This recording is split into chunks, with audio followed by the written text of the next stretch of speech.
Commander Kael'thar floated in the darkness of his ship's bridge. The emergency lights cast a dim red glow across the control panels. Most of them were dead now, their screens black and lifeless. He could see his breath forming small clouds in the freezing air.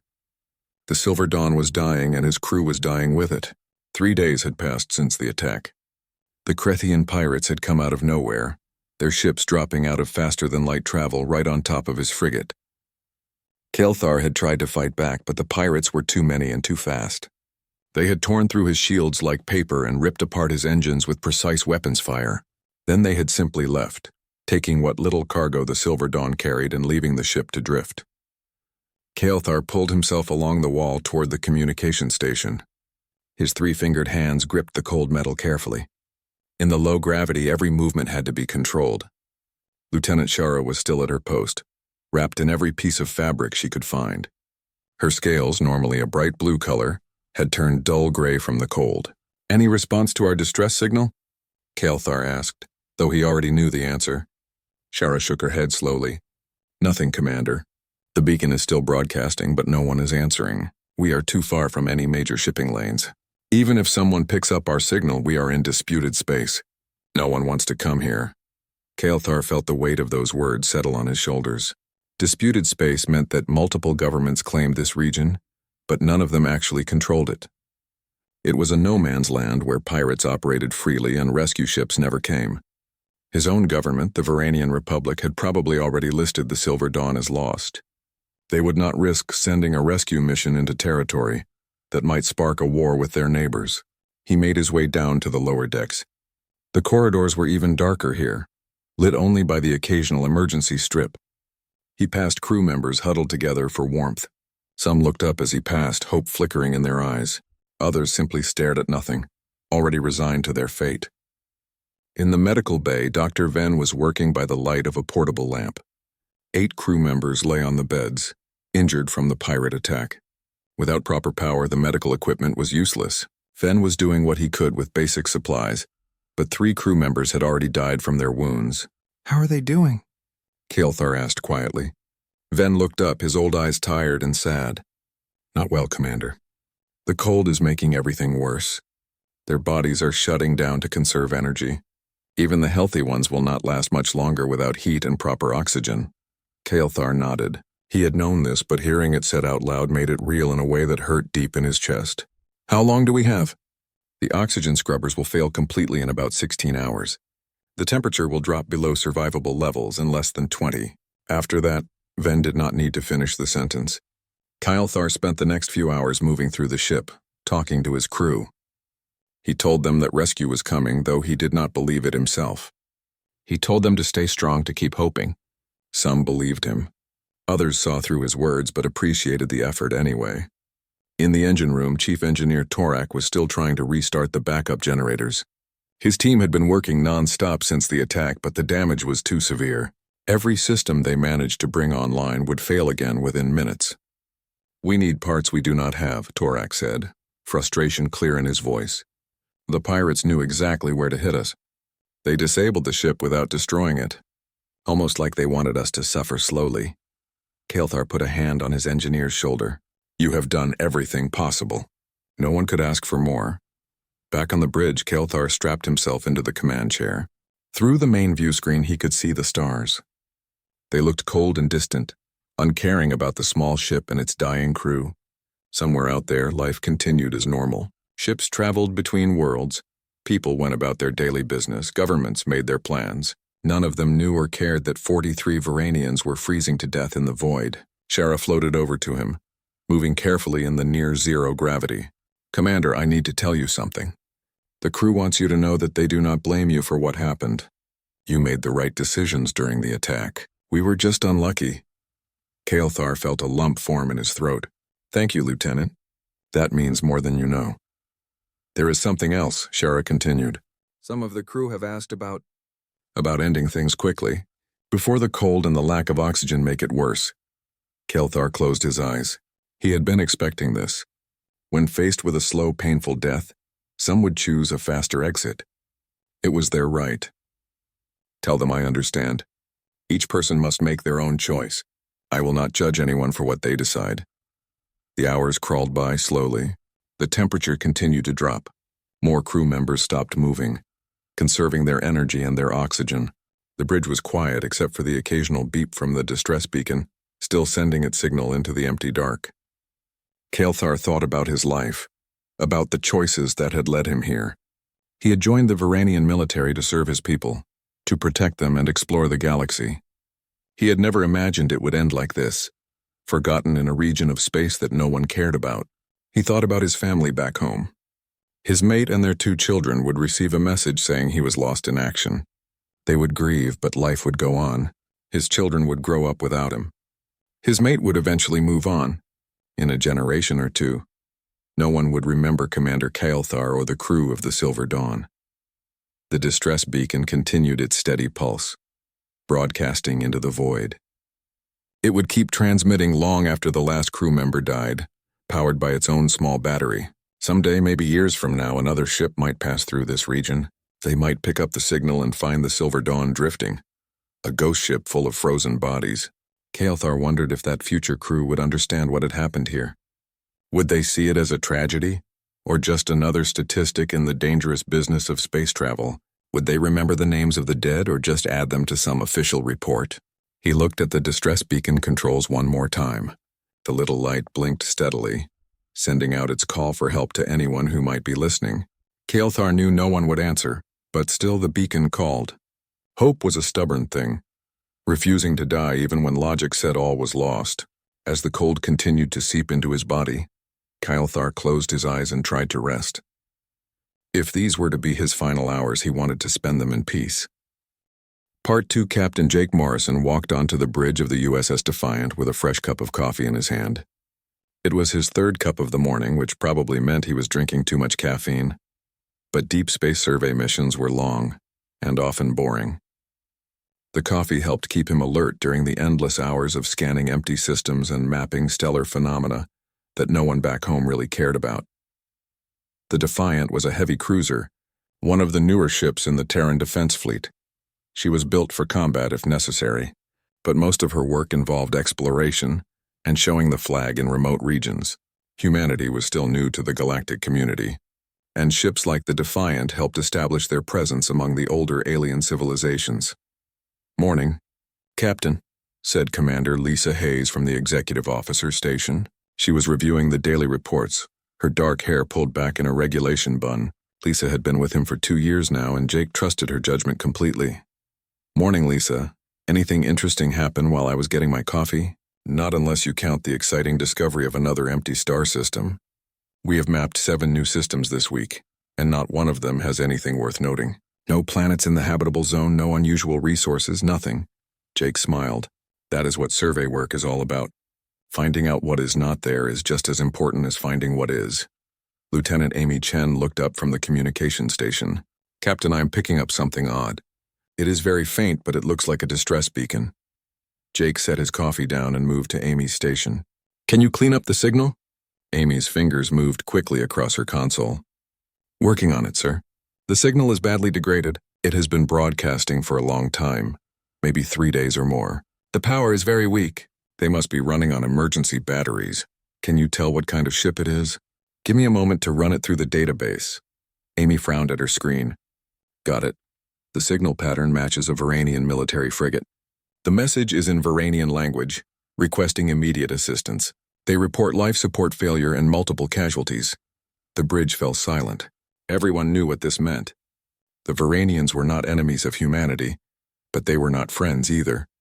The Varanian Republic had kept its distance from Earth since first contact, maintaining polite but cool diplomatic relations. They saw humans as newcomers who had not yet proven themselves worthy of respect. Lisa spoke quietly. Captain, we should probably just forward this to the nearest Varanian outpost and continue our mission. Getting involved could create problems. Jake nodded slowly. Lisa was right from a political standpoint. The smart move was to pass the information along and let the Varanians handle their own people. But he also knew that they were in disputed space, far from any Varanian military presence. If the Defiant did not respond, no one would. How far away is the signal? Jake asked. Amy checked her readings. At maximum speed, we could reach them in about 6 hours, sir. How long have they been broadcasting? At least 70 hours based on the signal degradation.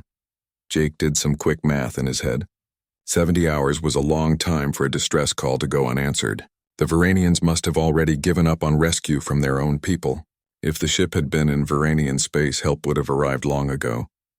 The fact that no one had come meant the ship was alone and forgotten. He thought about the 43 lives that the distress signal represented. 43 people who were probably cold, scared, and running out of time.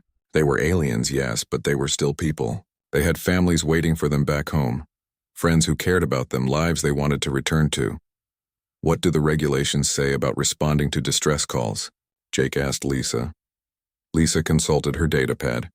Terran Defense Fleet regulations require all ships to render assistance to vessels in distress, regardless of nationality, unless doing so would put the responding ship at significant risk. However, in cases involving potential diplomatic complications, captains are advised to contact Fleet Command for guidance. How long would it take to get guidance from Fleet Command? At this distance, at least 12 hours for a message to reach them and their response to get back to us. Jake looked at the main view screen, where the stars stretched out in all directions. 12 hours was too long. The Varanian ship might not have 12 hours. Hell, it might not have 6 hours. Every minute they delayed meant more people dying in the cold and dark. Amy opened a channel to the Varanian ship. Broad spectrum, maximum power. Let us see if anyone is still alive over there to hear us. Aye, Captain. Channel open. Jake took a breath. Varanian vessel, this is Captain Jake Morrison of the Terran warship Defiant. We have received your distress call and are moving to assist. Please respond if you are able. Static filled the speakers. For a long moment there was no response. Jake started to worry that they were already too late. Then a weak voice came through, speaking in heavily accented but understandable English. This is Commander Kael'thar of the Silver Dawn. We are here. Life support is nearly gone. Many wounded. We have 18 crew still conscious. 18 still conscious out of what was probably a crew of 40 or more. That meant many were already too weak to move or were dead. Jake felt his jaw tighten. They needed to move fast. Understood, Commander. Hold on. We are coming to get you. Ita 6 hours. Try to keep everyone as warm as possible and conserve oxygen. We will bring medical teams and emergency supplies. Thank you, Captain. We did not think anyone would come. The transmission ended. Jake turned to his crew. Helm lay in a course to the Varanian ship. Maximum speed. I want to cut that 6-hour estimate down if possible. The helmsman nodded. Aye, sir. Course laid in. Engaging engines now. Amy, send a message to Fleet Command. Inform them of the situation and our response. Make it clear that time was a critical factor in our decision. Yes, sir. Lisa, I need you to coordinate the rescue operation. Get medical teams ready. We will need environmental suits, portable heaters, oxygen supplies, medical equipment. Prepare the cargo bay to receive wounded. I want Dr. Kate Sullivan and her entire medical staff ready to go. Lisa was already moving, pulling up crew assignments on her console. I will get everyone organized. What about security? Good thinking. Have Lieutenant Dan Hughes and a security team standing by. We do not know what condition that ship is in. There could be structural damage that makes it dangerous. For the next hour, the Defiant was a hive of activity. Medical personnel checked their equipment and prepared stretchers. Engineering teams gathered tools and repair supplies. Security personnel suited up and checked their weapons just in case. Everyone moved with purpose, knowing that lives depended on their speed and efficiency. Jake returned to his ready room and sent a personal message to Fleet Command, explaining his decision in detail. He knew some admiral somewhere would probably question his choice to get involved with a non-allied vessel in disputed space. There would be reports to file, questions to answer, maybe even a formal inquiry. But Jake had learned long ago that doing the right thing sometimes meant accepting consequences later. He thought about his father, who had been a merchant marine captain back on Earth. His father had always said that there were certain rules of the sea that transcended politics and nationality. You helped people in distress. You answered distress calls. You did not leave people to die when you could save them. Those rules had been followed on Earth's oceans for centuries. Jake saw no reason they should not apply to the ocean of space. The Defiant raced through the void, her powerful engines pushing the massive ship to speeds that strained her structural limits. In the engine room, Chief Engineer Sam Rodriguez monitored every system, making sure nothing failed. They were pushing the ship hard, but Sam knew why. Lives were at stake. On the bridge, Amy kept the communication channel open, sending periodic messages to the Silver Dawn. Sometimes Commander Kael'thar responded, his voice growing weaker. Sometimes there was only silence, but the distress beacon kept broadcasting, a steady pulse of hope in the darkness. 5 hours and 40 minutes after detecting the signal, the Defiant dropped out of faster-than-light travel near the crippled Varanian frigate. The Silver Dawn tumbled slowly through space, her hull scarred with weapons damage.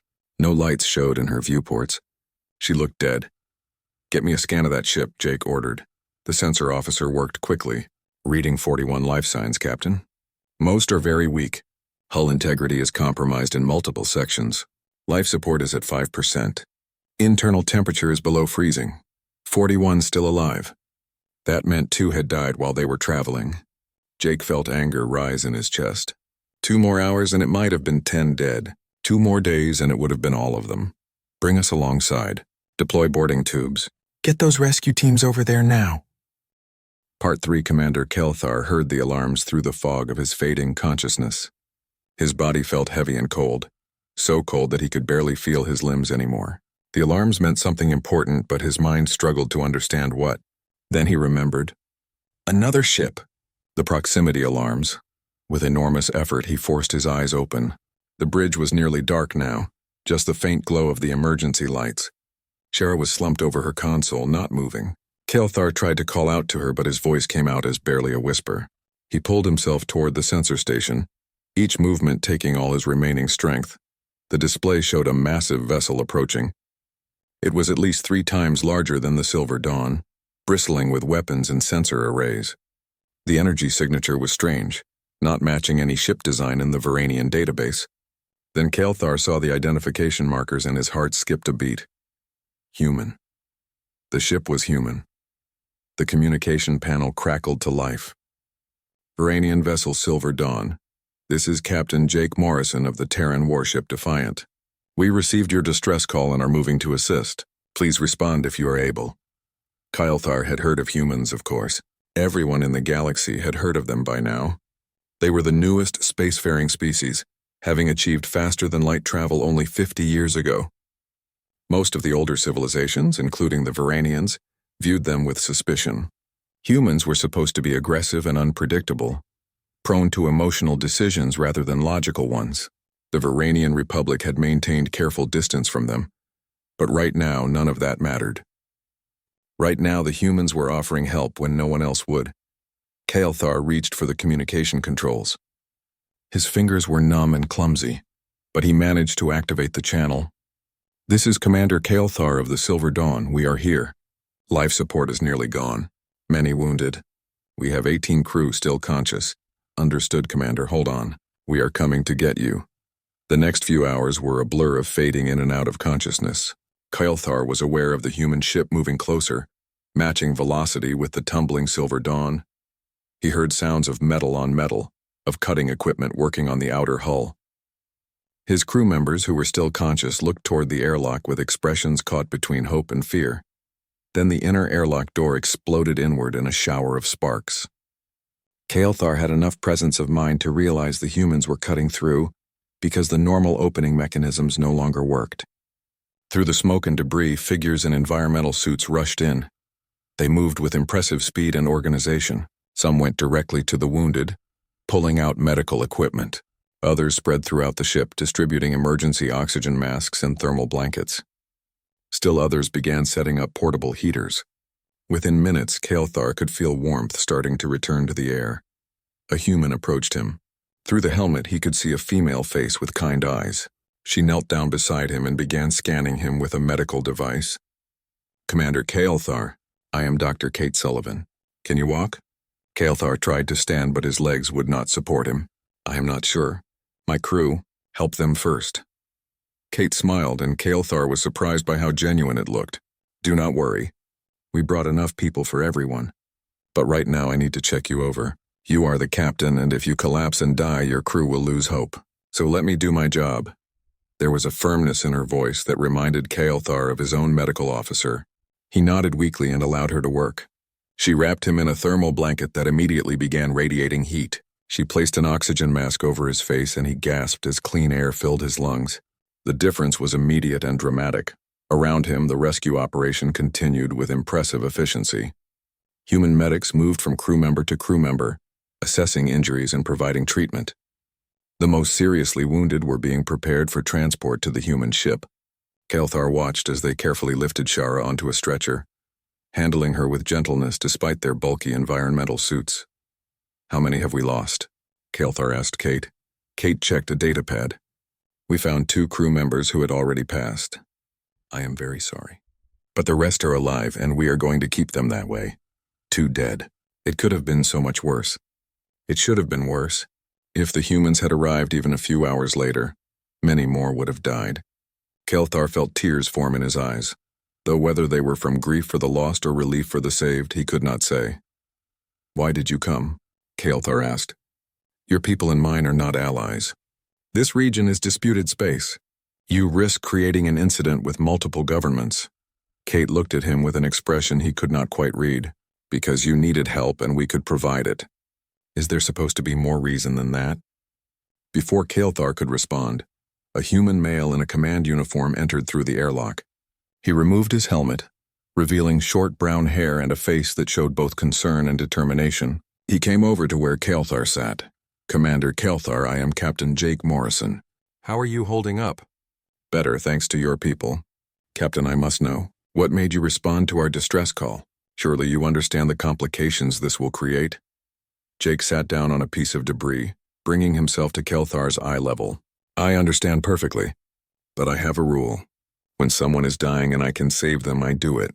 Everything else is just details to work out later." "That is a very human way of thinking," Kelthar said. "Is it? I always thought it was just the right way of thinking." Over the next hour, Kelthar watched as his entire crew was evacuated from the Silver Dawn. The humans had brought medical equipment, supplies, even spare parts to help stabilize the ship's critical systems. A human engineering team was already working on the Varanian frigate, trying to restore enough power for life support and navigation. Lieutenant Dan Hughes, the head of the human security team, approached Kelthar. "Commander, we need to get you over to the Defiant now. Dr. Sullivan wants you in a proper medical bay where she can run full diagnostics."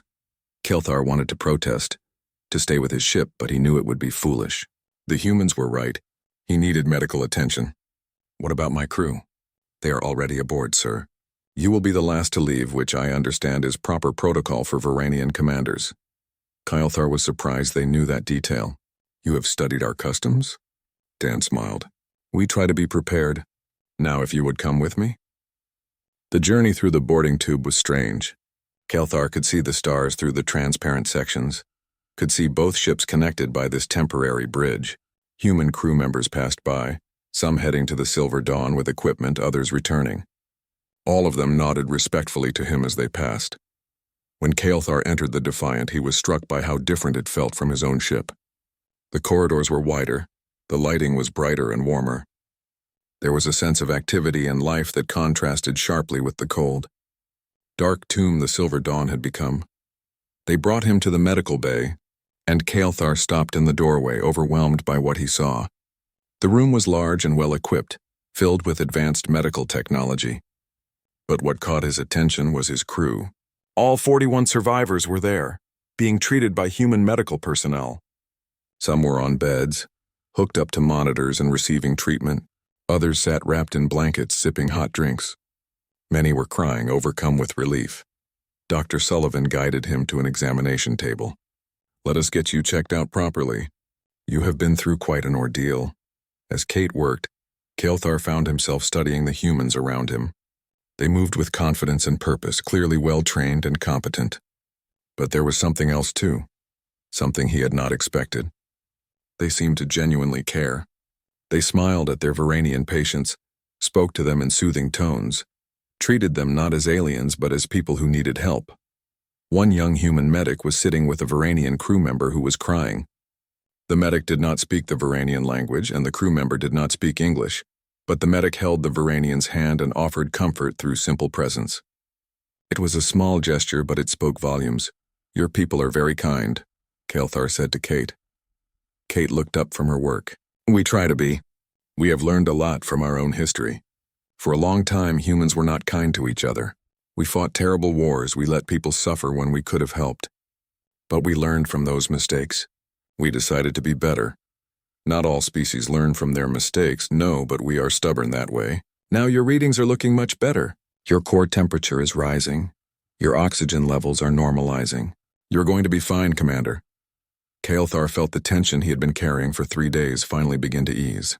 His crew was safe. They were going to live. And it was all because a human captain had decided that politics mattered less than lives. Part 4. The officers' mess aboard the Defiant was warm and comfortable, a sharp contrast to the frozen corridors Kael'thar had endured for the past 3 days. He sat at a table with a heated blanket still wrapped around his shoulders, holding a cup of what the humans called tea. The hot liquid helped chase away the last of the cold that had settled into his bones. Captain Morrison sat across from him, along with Commander Hayes and several other senior officers. They had given Kael'thar time to rest and recover before asking for this meeting. Now 12 hours after the rescue, they wanted to understand what had happened. The pirates came out of nowhere, Kael'thar explained. Their ships dropped out of faster-than-light travel right on top of us. We did not have time to raise shields or prepare weapons. They hit our engines first, then our power systems. It was precise and professional, not like the random attacks we usually see from pirates. Lieutenant Sam Rodriguez, the chief engineer, leaned forward with interest. Professional how? What made you think they knew exactly what they were doing? They disabled us without destroying us. Every shot was carefully placed to cause maximum damage while keeping the ship intact. Then they boarded, took our cargo, and left. They did not kill anyone during the boarding. They just wanted us helpless. Captain Morrison frowned. That is unusual behavior for pirates. Most are brutal and disorganized. What you are describing sounds almost military. That is what concerns me, Kael'thar said. These were not random criminals. They had training and discipline. I believe they may be mercenaries working for one of the powers that claim this region. Lisa Hayes consulted her datapad. That would explain why no rescue came from your government. If this was a political action disguised as piracy, the Varanian Republic would not want to escalate by sending military ships into disputed space. Exactly. It is easier to write off one small frigate than to start a war over territory no one really wants. Jake took a sip of his coffee. Well, they did not count on us passing through. Now those pirates know that their little game has witnesses. That might make them think twice before trying it again. Over the next hour, they discussed the political situation in the region, shared information about pirate activity, and talked about possible solutions. Kael'thar was impressed by how seriously the humans took the problem. They were not just concerned with their own interests, but with the safety of all ships in the area. After the formal debriefing, the conversation became more relaxed. Kael'thar found himself genuinely enjoying the company of these humans. They were curious about Varanian culture, asking questions with real interest rather than polite obligation. "What is life like on your homeworld?" asked Amy Chen, who had joined them after her shift on the bridge. Kael'thar thought for a moment. "Very different from Earth, I imagine. Our world has 3 moons, and the tides are complex and powerful. We evolved in coastal regions, learning to read the patterns of the water. Even now, most Varanian cities are built near oceans or large lakes. That is fascinating," Amy said. "Earth has only 1 moon, and humans evolved on the land. But we have always been drawn to the sea. Some of our oldest stories and traditions involve ocean voyaging. Perhaps that is why you answered our call," Kael'thar mused. "Sailors helping other sailors even across the ocean of space." Jake smiled at that. "I like that way of thinking about it." The conversation turned to other topics. The humans shared stories about Earth, about their home cities and families. Kael'thar learned that Jake had grown up near an ocean on Earth, that Lisa had studied alien cultures before joining the military, that Sam had built his first engine when he was only 12 years old. In return, Kael'thar told them about his own family. His mate Sarah was a teacher. His 2 children were still young, curious about everything and always asking questions. He had not been able to contact them yet, but the humans had promised to help him send a message once they reached a relay station. "I am sure they will be very relieved to hear from you," Kate said. She had joined them after finishing her rounds in the medical bay. "Your entire crew is doing well, by the way. The ones who are injured are stable and healing. The rest just need food, rest, and warmth." Thanks to you and your team, Kael'thar said. I watched you work. Your medicine is very advanced. Kate shrugged modestly. We have learned a lot in the past century. Necessity drives innovation, and humanity has faced many challenges that forced us to get better at healing. Your whole species seems to be good at facing challenges, Kael'thar observed. You have only been traveling the stars for 50 years, yet you already have ships like the Defiant. Most species take centuries to reach your level of technology. We had some help, Jake admitted. When we first achieved faster-than-light travel, several older species shared knowledge with us. Not everyone was welcoming, but enough were generous that we could accelerate our development. And now you pay that generosity forward by helping others, Kael'thar said. There is honor in that. The conversation continued late into the night by ship's time. Other crew members from the Defiant stopped by, curious to meet the Varanian commander. Kael'thar found himself answering questions about his species, his ship, his career. The humans were genuinely interested, and their questions were thoughtful and respectful. One young ensign asked about Varanian music, and Kael'thar found himself trying to describe the complex rhythms that reflected the three-moon tidal patterns of his homeworld. Another crew member asked about Varanian food, and they spent several minutes comparing favorite dishes and cooking methods. What struck Kael'thar most was how normal it all felt. These were not distant aliens or political rivals. They were just people, doing their jobs and living their lives. They laughed at jokes, complained about their duties, showed him pictures of their families. They were not so different from his own crew. Later, Jake gave Kael'thar a tour of the Defiant. They walked through the engineering section, where Sam explained the ship's propulsion systems. They visited the bridge, where Kael'thar saw the command center that had coordinated his rescue. They stopped by the quarters where his crew was staying, and Kael'thar was pleased to see them resting comfortably. In the observation lounge, they stood before a large viewport that showed the stars and the silver dawn. The Varanian frigate was attached to the Defiant by heavy tow cables. Human engineers had managed to restore basic power and seal the damaged sections, but the ship would need extensive repairs at a proper facility. We are towing your ship to the nearest neutral station, Jake explained. It is about 3 days away. From there, you can contact your people and arrange for proper repairs. We will provide full documentation of everything that happened, including our sensor logs of the pirate attack. What will you tell your superiors about this? Kael'thar asked. The truth. That we responded to a distress call as required by our regulations, that we saved 41 lives, that we did what was right. And if they disagree with your decision, Jake looked out at the stars. Then I will defend my decision. I have been a captain for 8 years, Kael'thar. I have learned that sometimes you have to do what you know is right, even if it makes things complicated later. If I lose my command over this, at least I will lose it knowing I made the right choice. Kael'thar felt deep respect for this human captain. Your crew is lucky to serve under you. I am lucky to have them. They did not hesitate when I gave the order to change course. They knew it might cause problems, but they also knew it was the right thing to do. They stood in silence for a moment, watching the silver dawn drift alongside the Defiant, 2 ships from different worlds brought together by chance and crisis. I need to tell you something, Kael'thar said finally. When I return home, I am going to submit a full report to the Varanian Senate. I am going to recommend that we open formal diplomatic relations with Earth. I am going to tell them that the humans I have met are honorable, capable, and worthy of respect. Jake looked surprised. That is a significant step. Are you sure? Very sure. I have spent days with your crew now. I have seen how you work together, how you care for each other, how you treat strangers. The galaxy has many species, Captain. Some are older than yours, some are more powerful, but I have never met a species that so clearly understands what it means to be decent. That is worth more than age or power. Jake extended his hand in the human gesture of friendship. Kael'thar took it, feeling the warmth and strength in the grip. Thank you, Commander. That means more than you know. Part 5. The neutral station appeared on the view screen like a massive wheel spinning slowly in space. It was operated by the Galactic Trade Consortium, a neutral body that maintained facilities in disputed regions where ships from any species could dock safely. The station was busy with traffic, dozens of ships from various civilizations coming and going. Kael'thar stood on the bridge of the Silver Dawn, which now had enough power restored to operate basic systems.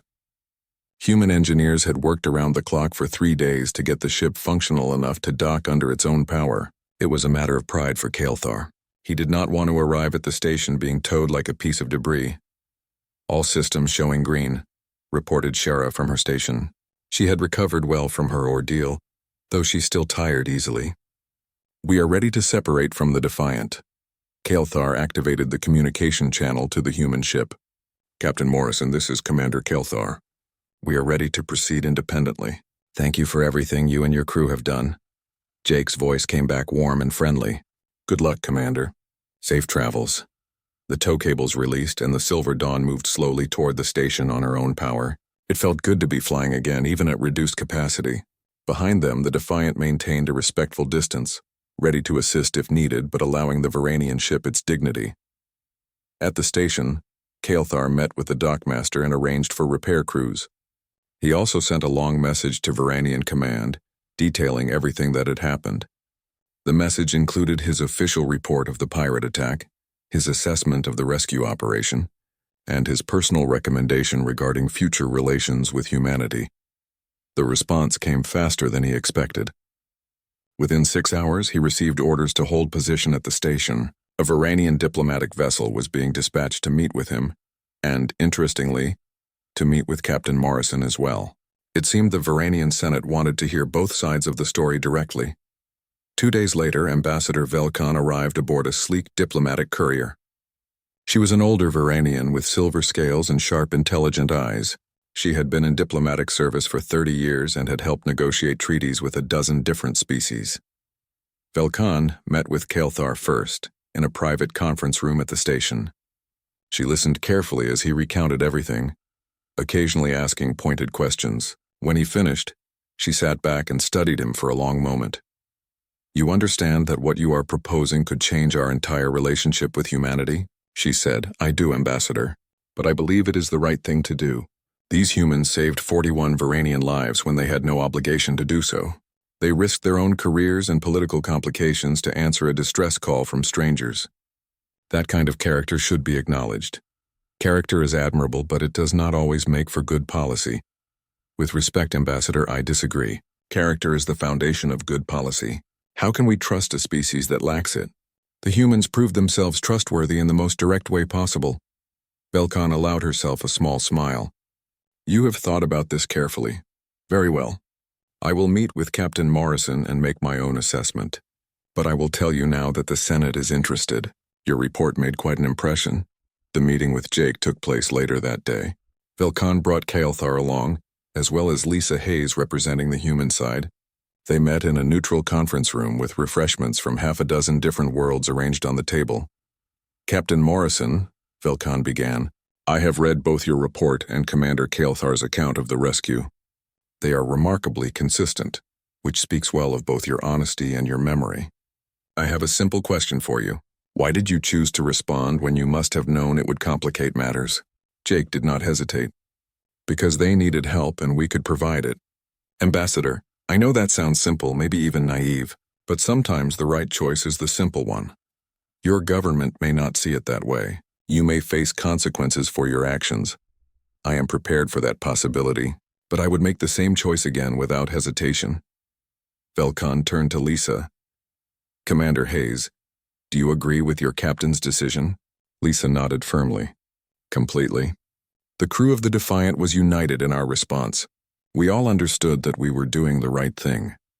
Even though the Varanian Republic has not always been welcoming to humanity, even though, Lisa confirmed, we do not help people based on whether they have been friendly to us in the past. We help them because they are people who need help." Velkan was silent for a moment, considering. Then she looked at Kael'thar. "Commander, would you say that these humans are representative of their species?" "I have only met the crew of the Defiant, Ambassador. But if they are any indication of what humanity is like, then yes. They showed courage, compassion, and competence. They treated my crew with respect and kindness. They asked for nothing in return. That is very high praise coming from a decorated Varanian officer. It is well-deserved praise. Ambassador." Velkan stood and walked to the window, looking out at the station's busy docking bays. Ships from a dozen species moved about, each one representing a different culture and history. The galaxy is a complicated place, she said. There are old alliances and older grudges. There are territories and resources to zheng over, power to be gained or lost. In all that complexity, it is easy to forget simple truths. She turned back to face them. Captain Morrison, on behalf of the Varanian Republic, I thank you for saving the lives of our citizens. You acted with honor and courage, and we will not forget that. I am authorized to inform you that the Senate has voted to open formal diplomatic negotiations with Earth. Jake looked surprised. That is wonderful news, Ambassador. Commander Kael'thar's report was very persuasive, as was your own behavior. You have shown us that humanity values life above politics, compassion above convenience. Those are qualities we respect. Over the next few weeks, the process of establishing formal relations began. Diplomats from both governments met at the neutral station to discuss details. Trade agreements were proposed, security cooperation was explored, cultural exchange programs were designed, but the real change was happening at a more basic level. Varanian ships that encountered the Defiant in the following months would hail them with friendly greetings. Human vessels received warmer welcomes at Varanian stations.